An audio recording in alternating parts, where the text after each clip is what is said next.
There are 7 signs to check to see if a spine is growing crooked or straight, which is actually called a scoliosis. And the best way to do that is to have a child, whether it's your son or daughter, niece or nephew or grandchild, stand in front of you with their back in front of you. So they're looking away from you. You want to first check to see their head, to see if it's tilted to one side or the other. You can check their ears, if one's higher or not. Then you can also check to see if their head is rotated. So you want to check to see, the way you can notice that is if their head is tilted, you'll see one cheekbone more than the other cheekbone. You can check the tops of their shoulders, if one's higher or lower.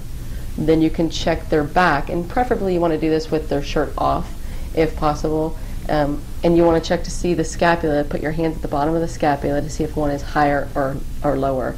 And that's a sign, if one is higher, that the spine could be crooked in the middle part of your back.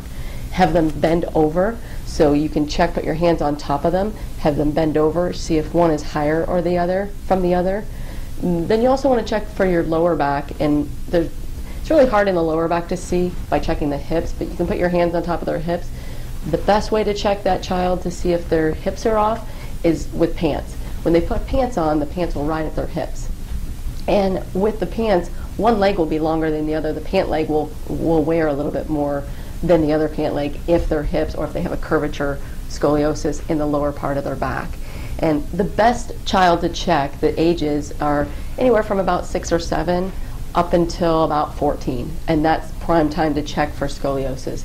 When you do this at home, whether it's with your son or daughter or niece or nephew or even your grandchild, and you see one of these signs, the best thing to do is bring them into the office, because then I will check and verify those signs that you found at home, but then also we could take a scoliosis x-ray, and that way it'll show us whether the spine is growing crooked or straight, and then that way you'll know.